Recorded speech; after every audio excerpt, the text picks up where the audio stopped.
Bom dia, bom dia! Saúde da mulher 40 mais. Tudo bom com vocês? Semana passada eu não apareci por aqui, né? Bom dia, bom dia. Hoje a gente vai falar sobre endometriose e saúde mental, gente. Eu vou salvar aqui endometriose e saúde mental. Esse mês a gente está se conscientizando sobre a adenomiose, que é meio que uma forma de endometriose, né? A adenomiose é quando a gente tem ali o endométrio dentro do músculo uterino, né? Que gera também dor. E dentro de todo esse contexto de endometriose, adenomiose, dor pélvica crônica, né? A endometriose ela é a doença dos 6Ds. Então a gente tem uma dor pélvica crônica, a gente tem uma dor de cólica desde sempre, a gente tem dor ao urinar, dor ao evacuar, dor na relação sexual. Então são situações ali realmente e aí, né, a sexta dor seria a dificuldade dessa mulher engravidar, que é uma dor também bem comum. E nada disso é fácil da gente lidar, né? Então eu vou convidar a Júlia, que é psicóloga, para conversar aqui um pouco sobre esse assunto. Essa live que estava marcada para a semana passada, a gente não pôde fazer, estamos aqui hoje, pagando nossa promessa. Ei, Júlia, tudo bom? Olá, Bom dia. olá, bom dia. Me escuta bem, me vê bem? Tranquilo. E eu? Tô tranquila aí? Tá sim. Eu queria te agradecer pelas duas disponibilidades, né? Semana passada eu tive que marcar em cima da hora, mas as coisas acontecem, né? Infelizmente, quando a gente faz ao vivo, né? A gente já aprendia com o Faustão, ao vivo é assim.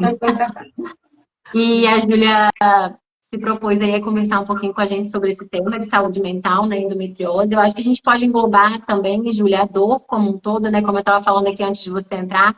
Esse mês de abril em especial ficou um pouquinho longe de março, que era a conscientização da endometriose, mas agora a gente continua falando no tema, que é a adenomiose, né, então não tem tanta diferença. Acho que a principal diferença aí da adenomiose para endometriose é a questão do engravidar. Por quê?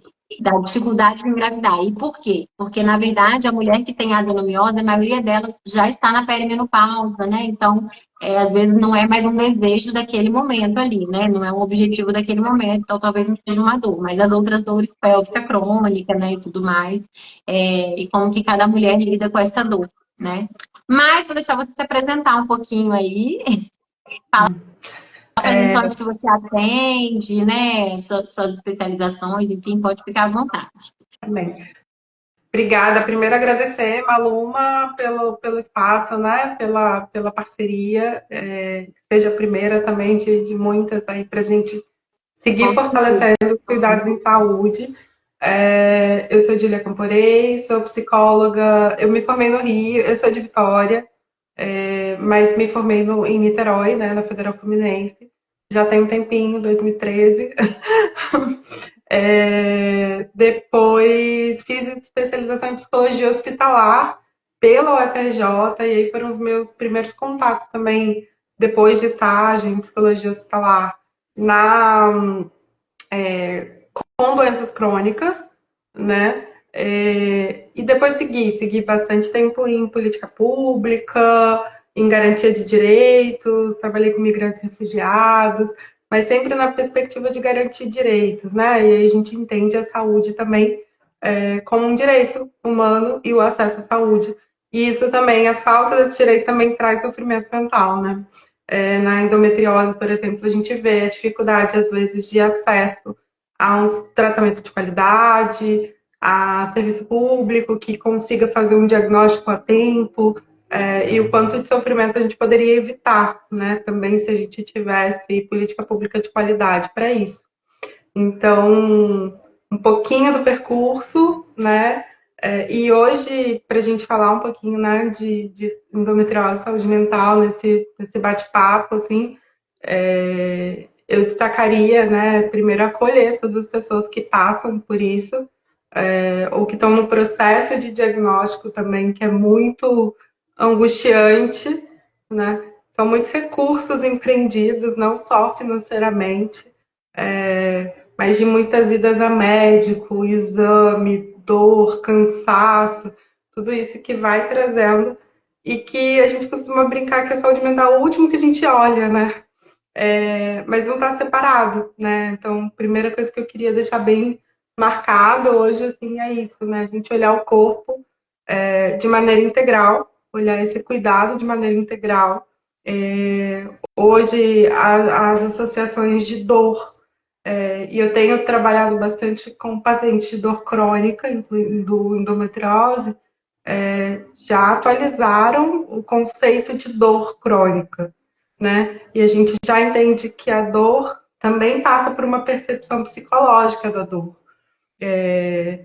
Ela vai variar, varia do nosso humor, varia, né, a nossa percepção, né, de dor mesmo, ela varia de acordo com a nossa saúde mental também. E por isso que também é tão importante a gente falar sobre isso. Sim, quando a gente pensa, quando a gente pesquisa, né, esse assunto sobre endometriose e saúde mental, a gente percebe que essas mulheres que têm endometriose, que são muitas, né, essas a gente falando parece que são poucas, mas é uma, gente, em cada 10 mulheres, né, tem endometriose. Então, uma em cada 10. Então, é muito, né? Uma doença que está muito contemporânea, né? Alguma coisa está fazendo com que as mulheres tenham endometriose. A endometriose ela é uma doença que ela tem característica imunológica, ela tem característica por disfunção intestinal. Então, se a pessoa tem desbiose, tem uma relação com isso também, até porque o intestino tem relação com a imunidade, né? Total relação. Tem relação com saúde mental também, é aí que eu queria chegar, porque a gente percebe que as mulheres que têm endometriose são mulheres maravilhas, mulheres que tendem a tomar conta muito de si e dos outros, né? Então elas são perfeccionistas com elas mesmas, mas elas tomam muito conta de tudo na vida dos outros, né? Às vezes são mulheres que têm relacionamentos difíceis, às vezes não sabem falar não, né? Então, não só um relacionamento conjugal, por exemplo, mas a gente percebe muito assim em relação no trabalho mesmo, com o chefe ou com colegas de trabalho. Às vezes ela ocupa não é incomum ocupar uma função de gerência, né, uma função de chefia por conta desse perfil perfeccionista, organizado, né, de sobrecarga mesmo. Então, são mulheres que trabalham muito, no geral, né, muito que eu falo é em excesso mesmo, tá, gente? Então, acho que a psicologia, a saúde mental, sendo trabalhada em formato de terapia mesmo, enfim, não sei como você denominaria isso. Desculpe se eu falar alguma coisa, né? Porque sou leiga no assunto. Mas, assim, eu acho que quando a gente pensa nesse perfil de paciente, a importância de trazer esse paciente a sentir, né? O lugar que ele ocupa no mundo, na sua vida e na vida dos outros, né? A aprender a falar esse não, que é algo que a gente tem trabalhado tanto, assim, eu, pelo menos, com os meus pacientes, trabalho muito na minha forma minimalista, né? Essa questão mental, mas estudo muito isso, então é algo, assim, que me agrada muito quando eu percebo os resultados. Imagino que quando eu percebo que a paciente faz terapia, né, psicológica, o resultado vem muito mais rápido, porque está totalmente direcionado mesmo, assim. Não sei se você consegue acrescentar alguma coisa nesse sentido, assim, desse perfeccionismo, dessa questão Mulher Maravilha mesmo, sabe? Eu acho que tem uma coisa da mulher que passa pelo processo de endometriose, né? E aí a gente falando de Brasil, a gente está falando de 10% da população feminina, né? E o quanto que isso é pesado muitas vezes. Então, assim, hoje a gente não traçaria um perfil psicológico da mulher com endometriose. Mas existem sim na clínica fatores que são muito comuns e que a gente vai percebendo ao longo do tempo, né? Então, essa questão da sobrecarga, que é uma sobrecarga da mulher em si, né? De múltiplos papéis. Então, a mulher não é só a mulher no mercado de trabalho, é a mulher esposa, mãe, filha, cuidadora, que já tem uma sobrecarga. E aí existe sim um papel social que a gente precisa falar na perspectiva de gênero mesmo, né? dessa mulher que precisa dar conta de muita coisa. E aí, em uma doença que pode ser muitas vezes incapacitante, entra muita frustração, né? Porque a gente não vai dar conta. E aí, a chavezinha, muitas vezes, do processo da psicoterapia é esse se permitir não dar conta. Eu sei que ficou muito clichê quando a gente fala assim, e tá tudo bem, né? Mas é um processo da gente entender que nem sempre a gente precisa dar conta de tudo. E aí a gente passa também a criar uma relação mais amável com o nosso corpo, mais aceitável. Eu entendo que naquele momento eu não posso fazer tudo, eu entendo os meus gatilhos de dor, eu entendo quando eu faço determinados tipos de esforço, que isso vai me cansar mais ou vai me deixar mais indisposta. Eu entendo que a minha rotina vai mudar em relação a isso. E aí essa mulher que geralmente segura muito, né? Como uma Luma já trouxe, assim, já tem muitas responsabilidades, e isso é um ponto que a gente vai observando em comum, vai entendendo que precisa soltar alguma coisa, né? É muito comum, às vezes a gente não faz essa relação do nosso corpo com a mente, mas a gente sente um aperto no peito, um bolo no estômago, um nó na garganta, quando a gente está passando por certas emoções, né? Então a gente também Uma precisa entender. gastrite nervosa, uma acidez estomacal, né? Exato. Tudo isso. Tem É, muita questão. Tudo está relacionado aqui, né? Intestino, cérebro, intestino, cérebro. e a gente As sabe, né? Hoje informações em vão dia fala. passando. A gente tem falado tanto de intestino, né? Nunca acho que se falou tanto de intestino. Mas os hormônios de humor também são produzidos uma boa parte no nosso intestino. E se isso está desregulado, vai desregular o nosso sono, vai desregular o humor. E aí, por isso que a gente precisa pensar em cuidado integral, né? Não adianta só eu entrar com o pilar medicamentoso, por exemplo, e não mudar hábitos de vida. E aí, nisso, a psicoterapia é muito importante. Porque se você tem um padrão, motivos, né, que você sempre se comportou de determinada maneira, e aí de uma hora para outra você precisa mudar, isso não vai acontecer de uma hora para outra, né? É um processo. E não Então, acontece. É um processo gigantesco. Na verdade, eu falo, eu brinco que a gente está o tempo todo mudando, né? Quando a gente fala em hábito alimentar, por exemplo, que é um grande hábito trabalhado na área da nutrição, né? Hábito de sono, hábito de atividade física, são os principais pilares ali. E esse gerenciamento do estresse. Eu acho que se eu pudesse pontuar quatro questões, né? Colocando a mulher com endometriose no centro disso, seria a alimentação, é um ponto muito sério. A atividade física, e aí dentro da atividade física entraria a importância da questão também do sobrepeso, né, da obesidade, então reduzir isso também, tanto na alimentação quanto na atividade física. O sono, porque hoje as pessoas, por conta da eletricidade, né, das luzes, computador, celular, enfim, televisão, a gente tende a dormir muito pouco, então o ser humano ele insiste em dormir menos do que 7, 8 horas por noite, e isso tem horário para acontecer, a gente tem um ciclo circadiano que acontece, né, gente? Então isso também a gente tem que levar em consideração, a gente precisa dormir com o sol e acordar com o sol, né? À noite é para o nosso corpo fazer uma limpeza, o nosso detox ele acontece bem durante a noite mesmo. A gente tem a melatonina, que é a nossa orquestra, a nossa faxineira mestra, né? A chefe das faxineiras. Então, se a gente não produz melatonina, eu não consigo fazer uma limpeza corporal, né? Um detox correto enquanto eu estou dormindo. Gente, a gente dorme, né, de 7 a 8 horas por noite. Então, se a gente dividir isso por 24, vai dar um terço do nosso dia. Se a gente dorme um terço da nossa vida, é porque é importante deve ser, né? E às vezes essa mulher, quando a endometriose começa a apontar, e a gente pensa, né, estava falando dos 4 pontos, né? Então, alimentação, atividade física, o sono e o gerenciamento do estresse. E eu acho que aí a psicologia entra em tudo também, assim como a nutrição, né? Então é uma mulher mesmo que precisa de uma ajuda multidisciplinar, né? Multiprofissional, precisa ser acompanhada por todos esses aspectos. E aí quando a gente pensa também no aspecto financeiro, como você bem colocou, né? E as mulheres que não têm esse acesso, pessoas pacientes do SUS, como é que está sendo esse, né? Como é que é esse atendimento aí dentro dessa ponta de trabalho? Então, isso tudo precisa, é uma questão de saúde pública mesmo, quando a gente pensa que uma a cada 10 mulheres tem essa condição, né?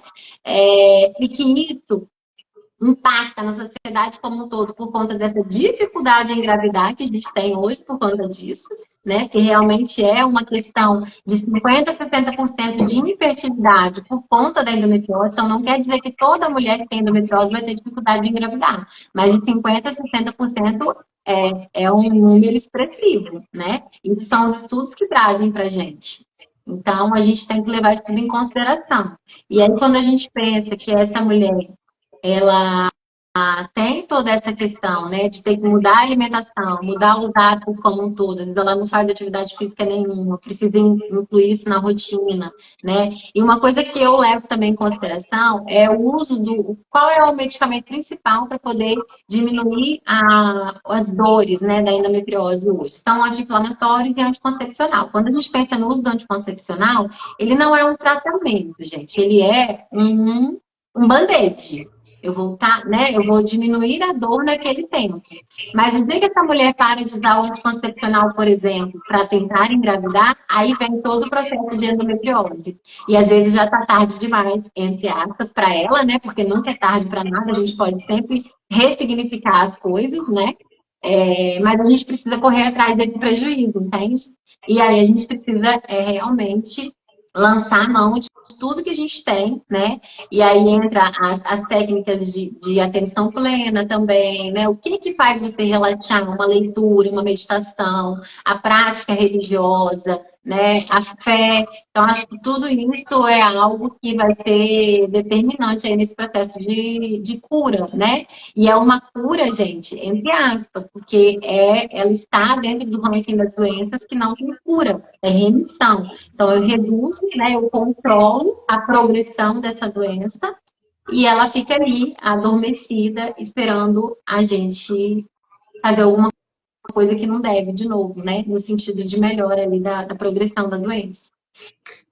E em cima da tua fala, eu destacaria 3 pontos, né? Assim, acho que quando a gente fala dessa melhora, dessa progressão da doença, vem um período muito incerto, né? Vem esse e se.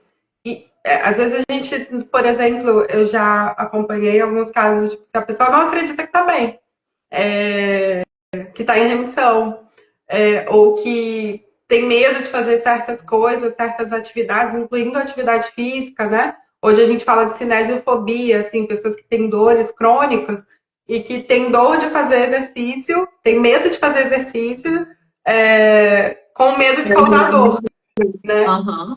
E aí a gente precisa entender qual é o que o exercício traz de benefício para a gente ir aderindo. E precisa passar de uma vivência também, assim, não só teórica, mas na prática, pouquinho a pouquinho, nessa relação que eu preciso estabelecer com o meu corpo de uma maneira mais saudável, o que eu posso fazer hoje? Né? Vou tentar dormir mais cedo, vou diminuir tela, vou fazer 10 minutos de caminhada, vou tirar sei lá, o açúcar do café, polêmica, né? Mas o que eu posso fazer hoje pensando num resultado, pensando... E aí a gente entra também que a psicoterapia pode ser muito benéfica, tanto para apoio aos nutricionistas, quanto aos médicos que estão acompanhando, a adesão ao tratamento. Quando eu saio de uma lógica só médica, só do cuidado medicamentoso, ou de uma dieta restritiva, quando é o caso, às vezes a pessoa fica muito presa àquilo. E nessa relação psicoterapêutica, a pessoa começa a falar assim, não, é um processo de autocuidado, é um processo de cuidado comigo. E isso melhora muito, Maluma, assim, a adesão ao tratamento. Com certeza. Então, aquele paciente que vai, que volta, que vai, mas que ele vai porque assim, eu tenho que ir lá na nutricionista fazer minha reeducação alimentar. aí daqui a pouco ele some, daqui a pouco ele volta, aí tá em crise de novo, aí procura os profissionais. Quando ele entende que isso é um modo de vida, É que um ele vai estabelecendo processo, os né? É um benefícios, processo. muda toda uma chave, né? E esse paciente ganha autonomia. Saúde é sinônimo de autonomia. Se eu estou perdendo a minha autonomia, eu estou perdendo saúde. Se eu estou ganhando autonomia também, eu estou ganhando saúde. E aí a endometriose tem um impacto imenso, né, em várias áreas da nossa vida. Sexual, né, de prazer, de dor, e aí a gente precisa tomar muito cuidado com isso. Em relação à gravidez, desejo de engravidar ou não, ou a própria cobrança, né? Eu já ouvi que relatos assim, eu não posso engravidar, e a pessoa sofrendo com isso. Mas você quer engravidar? Não. Mas tem uma pressão tão forte que o fato da mulher entender que ela não pode engravidar já pode causar sofrimento. E aí a gente tem que pensar uma questão histórica social também dessa mulher que precisa ser mãe, né? São tantos fatores que a adesão ao tratamento ela geralmente flutua um pouquinho, né? E o processo da psicoterapia, a gente não vai ficar falando só da endometriose, né? E uma coisa que eu costumo falar muito para os meus pacientes é: você não é o seu diagnóstico, você não se reduz ao seu diagnóstico, à Perfeito. clínica, aí aquele nome, aquele rótulo. Não, você é uma pessoa que tem essa condição clínica, mas quem é a, não sei, a fulana, a Maria, para além da endometriose? Como que ela é? Como que ela vive com isso também, né? E o não Então, se comparar com o outro, né? Eu percebo que as pessoas tendem muito a se comparar com o que o outro tem de melhor, vamos colocar assim, né? Que nem seria isso exatamente. Mas por que a gente também não começar a observar outros sofrimentos, talvez piores ou iguais a esse, né? Que não sejam dentro do contexto da endometriose, né? Então, é muito o para quê e não o porquê, né? Eu gosto muito de trabalhar isso. Gente, para quê que isso está acontecendo? Olha que beleza, né? A gente melhorar a alimentação por conta de um aspecto, né? É, fixo aqui, ponto, endometriose, mas que vai te trazer benefício em outros milhões de aspectos na sua vida, né? Porque é tão difícil, gente, eu falo isso assim, porque é tão difícil mudar hábito, principalmente alimentar. Hoje a gente está dentro de uma sociedade totalmente industrializada, né? Então tudo é industrializado, né? O Brasil ele está imitando os Estados Unidos. Os Estados Unidos ele é líder em obesidade, doenças crônicas, diabetes, hipertensão. E a gente está seguindo o mesmo caminho, né? A gente tem uma população hoje obesa. Se você começar a observar as crianças de dez a 12, 15 anos, elas estão obesas, né? E tá, Malu, e aí, tudo bem, né? Vamos romantizar a obesidade? Não, não vamos, gente. Porque com a obesidade vem outros fatores. A gente já sabe que existe ali naquela gordura a produção hormonal que vai ser impactada em toda a sua saúde, todo o seu metabolismo, né? Então a gente vê ali um adulto, um possível adulto com doenças crônicas, né? Com endometriose, uma possível mulher com toda essa dificuldade. A gente sabe que a genética, gente, ela existe, né? Então, se uma pessoa tem endometriose, é porque ela tem genética para desenvolver aquela doença, ok. Mas a epigenética, ela caminha hoje junto com a genética, mostrando que o estilo de vida, o que que é epigenética? O estilo de vida vai impactar dentro dos seus genes, positivamente ou negativamente. Então, assim, quando eu falo isso, pensando em outros aspectos, assim, às vezes alguma pessoa que não pode consumir algum alimento por conta de uma outra questão, né? Vou dar o meu caso, eu não consumo glúten, né? Porque o glúten me faz mal, eu tenho sensibilidade não celíaca ao glúten. Então, eu não sou celíaca, mas me faz muito mal. E aí eu deixo de comer um monte de tranqueira, um monte de porcaria, porque eu me alimento bem, né? Por conta disso. Agora, tem pessoas que não podem consumir o glúten, que chega para mim com uma dieta totalmente tão péssima quanto, porque hoje a gente encontra vários alimentos tranqueiros no mercado sem glúten, né?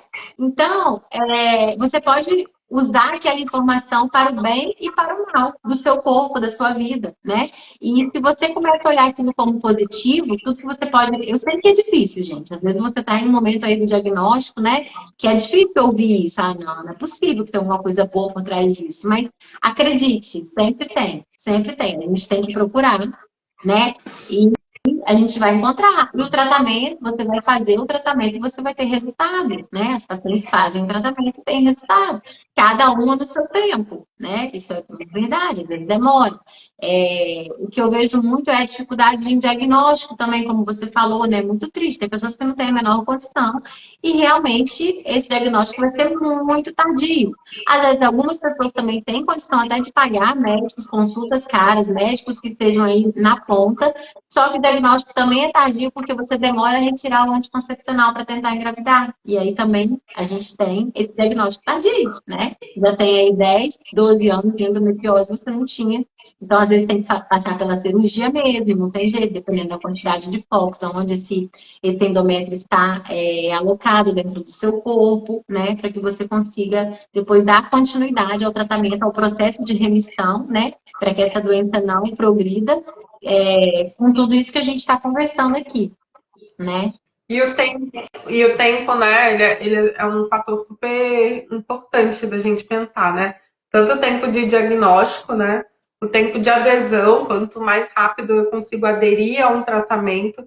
Agora, uma coisa que já está mais do que provada é busque informações sobre a sua doença, né? Não é só uma responsabilidade dos profissionais de saúde te informarem, é também nossa atribuição, mas a pessoa que está passando pelo processo de doença crônica ou não, busque informação e busque informações em fontes confiáveis, que isso é importante a gente falar hoje em dia, né? Assim, mas busque Tem informação, busque profissionais de informação, referência. tem. O Tem que que ter é? isso é uma coisa que eu puxo também a orelha das minhas seguidoras, das minhas pacientes. Eu falo, gente, os diagnósticos, os exames, o medicamento que você toma é tudo seu, né? O médico, o nutricionista, o psicólogo, ele tem um monte de pacientes. É responsabilidade nossa o que a gente prescreve, o que a gente indica, o que a gente orienta, ok. Mas só você vai saber passar, por exemplo, para a Júlia o que a Maluma prescreveu para você, para que ela entenda como que é o seu tratamento, para a sua ginecologista, o que a Maluma prescreveu, para a Maluma, o que a ginecologista prescreveu, para que a gente consiga fazer as casadinhas e trabalhar de forma, né, o equilíbrio mental, corporal, do paciente de uma forma integrativa, né? Eu, por exemplo, trabalho em nutrição funcional. Nutrição funcional, ela trabalha o indivíduo com a individualidade bioquímica dele, como um perfil, uma pessoa única. A gente, cada um é único, né? Mas muitas vezes, na correria aí dos cursos de médico de plano de saúde, né? Enfim, nutricionista de plano de saúde, você acaba não tendo toda uma delicadeza, uma personalidade, uma otimização ali do seu tratamento tão grande, né? Não tem como a gente comparar uma consulta de 1h30 com uma consulta de 20 minutos de nutricionista, por exemplo, né? É psicólogo, médico e tudo. Então, como que está esse prontuário, né? Até que ponto o médico sabe dos seus exames, das suas condições? Então, a gente precisa saber, né? A pessoa, eu falo muito isso, assim, eu trago aqui esse tipo de informação mesmo. Que as pessoas precisam saber, ter uma pasta da saúde, anotar tudo, saber o que, que pode, o que, que não pode, o que, que toma, o que, que não toma, né? Qual exame que eu tenho que repetir de novo, né? Não, passou essa época de um clínico geral atendendo a família toda. Hoje a gente tem muita doença, hoje a gente tem muita especialidade, a gente tem muitas questões que, às vezes, o médico ele não tem condição de saber aquilo tudo. E não tem mesmo, gente. Não tem mesmo. A gente tem cirurgião que opera o dedinho mindinho da mão direita, né? Não opera da esquerda. Então, não tem como a gente colocar isso nas costas do profissional. Concordo completamente com você. E aí a gente começa a produzir essa autonomia, né? Que eu falava lá atrás, assim, no momento que você. Não, eu sei o que eu tenho. E não é você estar no lugar do médico, do nutricionista ou do psicólogo, mas ninguém sabe melhor sobre você do que você mesmo. Você sabe onde dói, como dói, qual é o esforço que você faz que te incomoda, você sabe como você se sente quando você não consegue ter relação sexual porque tem dor, você sabe qual é a pressão que você tem dentro de casa, e aí a gente precisa fazer uma conscientização, porque se uma a cada 10 mulheres tem endometriose, com quem que essas mulheres se relacionam? Elas também estão sabendo, né? Seja um homem, seja uma outra mulher, essas pessoas sabem acolher pessoas que estão passando por endometriose, entende qual é o esforço, qual é a dor, o que é, ou é só mais uma dor, ai, a frescura, a gente escuta tanta coisa, né, assim, na clínica. E aí a importância da gente trazer isso também como uma consciência, como tomar uma ampliação de consciência das pessoas que estão passando por processos de adoecimento. Envolve a família, envolve mudança de rotina, envolve toda uma rede de apoio também para essa mulher que às vezes não vai dar conta de chegar em casa depois de um dia de trabalho e cuidar da casa, né? E que vai precisar só repousar, ou que não vai conseguir nem trabalhar e que às vezes precisa se afastar das atividades de trabalho e isso causa tanto um sofrimento, mas às vezes um impacto no orçamento familiar, e isso produz mais ansiedade, né? Aí começa a desregular lá, como uma aluna falava lá atrás, né? Então, desregula o sono, e aí começa um ciclo, né? Começa a fazer esse ciclo que desencadeia também o ciclo de dor, muitas vezes, dessa mulher. Então, olhar para isso, e essa pergunta do para quê, né? Mais do que para quê. Eu falaria assim, o que, que o meu corpo está me dizendo? Às vezes o meu corpo está dizendo que eu preciso parar. Às vezes o meu corpo está falando que os meus hábitos não estão legais. Às vezes o meu corpo está dizendo que eu preciso, sei lá, parar de fumar, parar de beber. Outras coisas que eu preciso olhar que são os gatilhos também, né? Então, e aí a gente não fala na clínica necessariamente da endometriose, mas eu vou falar por que eu preciso beber todo dia quando eu chego do trabalho cansado e com dor. E às vezes na consulta médica não dá tempo de abordar isso. Precisa de algo mais sistemático, que a gente vai adentrar em coisas da história de vida. E por isso que a psicoterapia é tão importante nesse processo. Então, muda, né? Muda muita coisa, são pilares. Tem os 6Ds, que a Maluma já falou lá na frente, que é super importante a gente olhar para isso. E é quase que um mergulho, né? O convite é esse mergulho um pouquinho da gente olhar e falar assim, como que eu consigo me relacionar melhor com o corpo?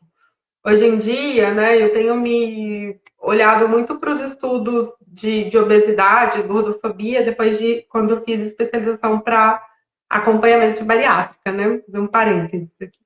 E aí eu comecei a perceber, e aí comecei a me interessar também pelos estudos de corpos maiores, né?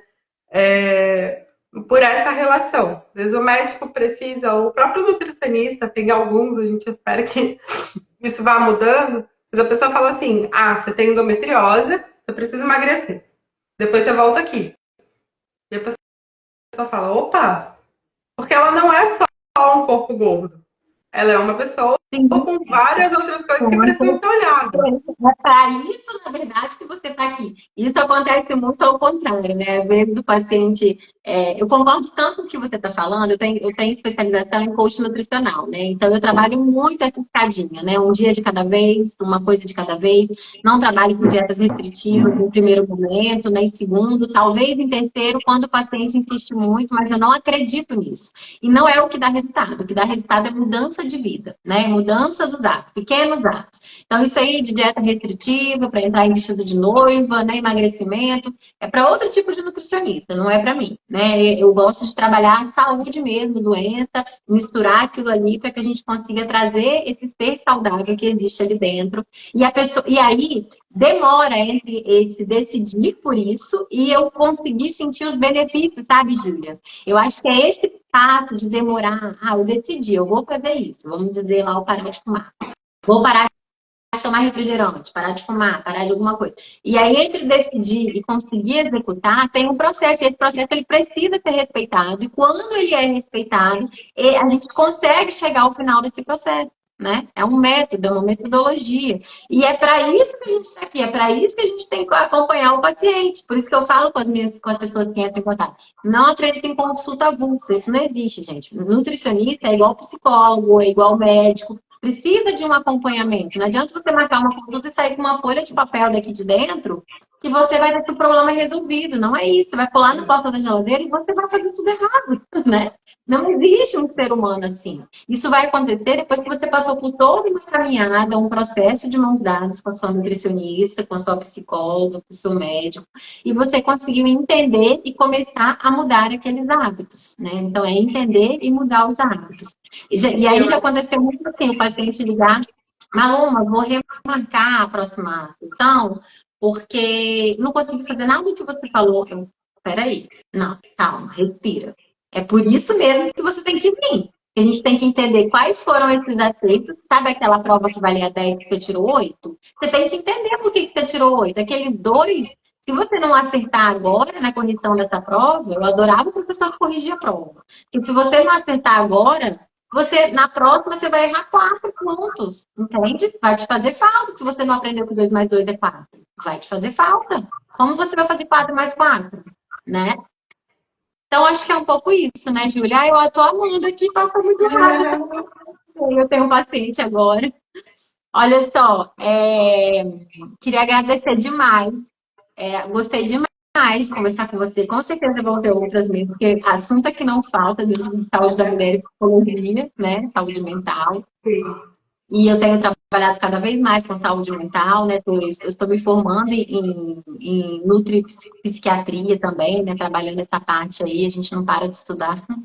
Então, queria deixar aqui, né, o convite para vocês. Quem estiver por aqui assistindo depois, essa live vai ficar gravada, eu vou salvar e vou compartilhá-la com você. Aí, se você tiver interesse, você consegue salvá-la no seu perfil também. É só Claro. no compartilhamento ali, você colabora. E falar para vocês, né, para quem não me conhece, que está passando por aqui, eu sou farmacêutica e nutricionista, trabalho com saúde da mulher, saúde mental, intestinal, imunológica, trabalho online e aqui em Vitória, no Espírito Santo. Então, se estiver passando por aqui, seja bem-vindo. Se não, a gente faz aí uma chamada online e ajuda você, tá? Queria que a Júlia deixasse aqui os recados finais dela também e depois a gente marca lá no direto, lá a gente conversa sobre outros momentos. Certo. Maluma, obrigada. Obrigada, pessoal que está acompanhando. Acho que é um tema que daria para a gente fazer um seminário aqui, para a gente ficar falando. Quem sabe a gente consegue promover alguma coisa presencialmente nesse sentido, né? Eu atendo online atualmente. Então, né? Eu estou aqui marcada, pode falar lá pelo Instagram mesmo comigo, estou à disposição. E lembrar que vocês não estão sozinhas, né? Mulheres, vocês não estão sozinhas, busquem rede de apoio, busquem acolhimento, atendimento, para passar por isso de uma maneira mais leve, né? Então, acho que principalmente a gente conseguir integrar a nossa saúde, o nosso corpo, com as nossas emoções, com o nosso mental, de uma maneira mais leve, e eu estou à disposição para isso. Perfeito, Júlia. Muito obrigada. Obrigada, gente. Tem pessoal aqui assistindo desde o começo com a gente. Obrigada, pessoal. Depois vocês assistem no gravado. Se quiserem fazer alguma pergunta também específica, pode fazer no meu direct, no da Júlia, né, Júlia? E a Sim, gente responde para vocês. Beijo, beijo. Até a beijo. próxima. Tchau, tchau. Tchau.